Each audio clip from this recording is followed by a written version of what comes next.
नमस्कार दोस्तों, स्वागत है आपका मेरे साथ और मैं हूं मनीष डंगवाल। और सबसे पहले आपसे एक गुजारिश है कि जिस मुद्दे पर आज हम बात करने जा रहे हैं उस मुद्दे को आप तक पहुंचाने से पहले यदि आपने मेरा YouTube चैनल सब्सक्राइब नहीं किया है तो जरूर YouTube चैनल सब्सक्राइब करें और बेल आइकन का बटन दबाएं। तो जैसा कि साथियों, लगातार हम जो भी बड़ी खबरें रहती हैं उत्तराखंड से रिलेटेड या जो तमाम मुद्दे रहते हैं उनको लेकर जो है कुछ जानकारी आप तक पहुंचाने का काम करते हैं। और आज एक ऐसे ही मुद्दे को लेकर हम आपको जो है वो अवगत कराने जा रहे हैं कि उत्तराखंड के जो मुख्यमंत्री पुष्कर सिंह धामी हैं उन्होंने एक धाकड़ फैसला लिया और वो धाकड़ फैसला उत्तराखंड शासन के अधिकारियों से जुड़ा हुआ है, जो कि एक से अधिक वाहनों को जो है वो यूज करते हैं। उनको लेकर ये फैसला, क्योंकि कई शासन में बैठे अधिकारी ऐसे होते हैं कि जिनके पास कई विभागों की जिम्मेदारियां होती हैं और उन विभागों से पास से भी उनके पास जो है वो वाहन होते हैं। और साथ ही जो राज्य संपत्ति विभाग है यानी कि उत्तराखंड शासन के द्वारा भी उनके पास एक गाड़ी होती है। साथ ही जो अलग अलग विभाग वो देखते हैं वहां से भी वो गाड़ियां लेते हैं। लेकिन उत्तराखंड के मुख्यमंत्री पुष्कर सिंह धामी के निर्देश के बाद जो राज्य संपत्ति विभाग है उसने एक आदेश जारी किया है, जिसके तहत अब एक अधिकारी के पास एक ही गाड़ी होगी, चाहे उसके पास जिम्मेदारियां अलग अलग हों, अलग अलग विभाग भी हों।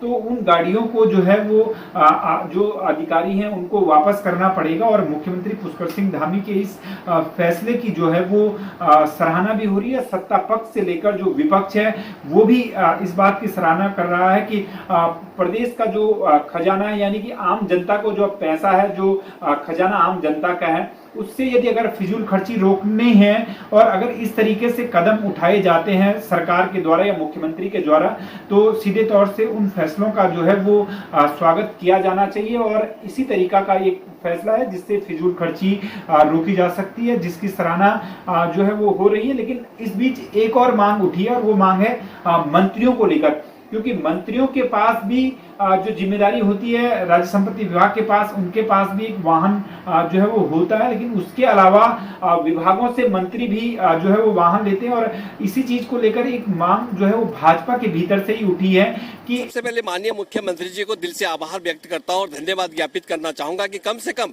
माननीय मुख्यमंत्री जी ने एक सख्त कदम उठाया है कि अधिकारियों पे जो मिसयूज गाड़ियों का इस्तेमाल होता है उसमें तत्काल प्रभाव से रोक लगा दी गई। और ऐसे ही सभी जगह होनी चाहिए, चाहे मंत्रीगण भी है, मंत्रीगण को भी जब सरकारी गाड़ी मिलती है उसी का इस्तेमाल होना चाहिए, न कि विभागीय गाड़ियां भी फिर उनको दी जाए। ये इस पे भी रोक होनी चाहिए। ये कानून एक जैसा होना चाहिए। वो कर रहे हैं मुख्यमंत्री जी, मैं बधाई देता हूं और उनको बार बार धन्यवाद ज्ञापित करना चाहूंगा कि ये सख्त निर्णय आपने अगर लिया है इसके लिए बहुत बहुत जनता आपका आभार व्यक्त करेगी और आपको धन्यवाद देती है।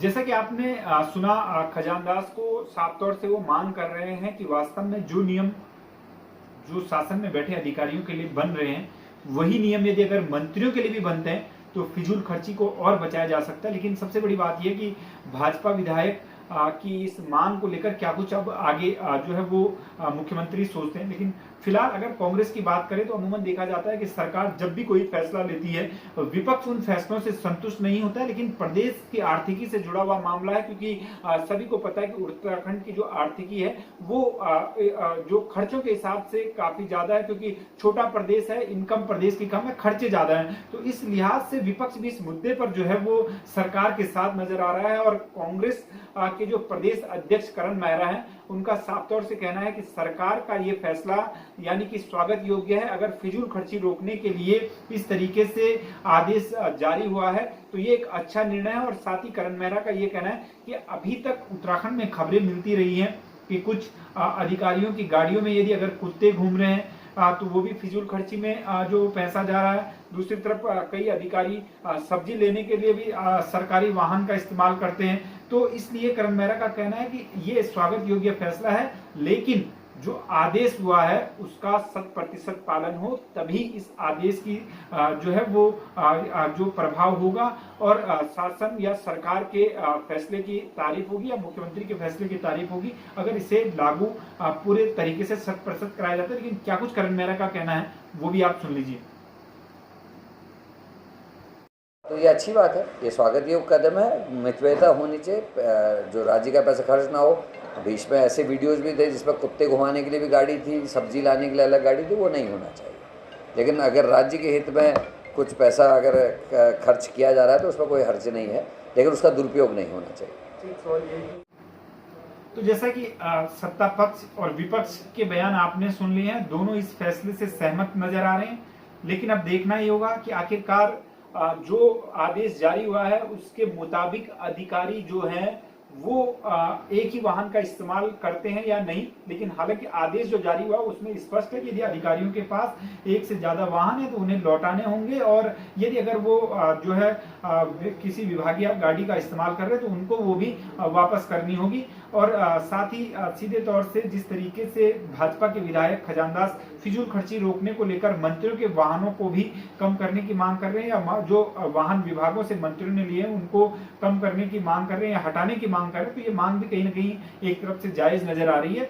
लेकिन जो फिजूल खर्ची से जुड़ा जो ये मामला है, वास्तव में सरकार के इस निर्णय का स्वागत होना चाहिए। लेकिन मुख्यमंत्री के संज्ञान में खजानदास भी एक मामला लेके आए हैं। अब आखिर में ऐसा देखना होगा कि खजानदास की मांग को लेकर कितनी गंभीरता से मुख्यमंत्री सोचते हैं, और जो विभागों के वाहन मंत्रियों के पास होते हैं क्या उन्हें हटाए जाने का भी कोई आदेश जारी होता है या कोई दिशा निर्देश होते हैं। लेकिन प्रदेश के लिहाज से देखें तो वास्तव में जिस तरीके से प्रदेश की आर्थिक स्थिति सबके सामने है, उस लिहाज से ये फैसला जो है वो स्वागत योग्य है। क्योंकि इससे पहले आपने देखा होगा कि मुख्यमंत्री पुष्कर सिंह धामी ने जो विभागीय कार्यक्रमों पर जो खर्चा होता है और होटलों में जो कार्यक्रम आयोजित होते हैं जिस पर काफी बजट खर्चा होता है आम जनता का, उस पर भी रोक लगाने के निर्देश दिए थे। और तब से देखा जा रहा है कि ज्यादातर कार्यक्रम जो है वो मुख्यमंत्री आवास में ही आयोजित होते हैं, जहां कोई खर्चा सरकार का होता नहीं है, विभाग का होता नहीं है। तो इस लिहाज से कह सकते हैं कि फिजूल खर्ची रोकने को लेकर जो मुख्यमंत्री के कुछ निर्णय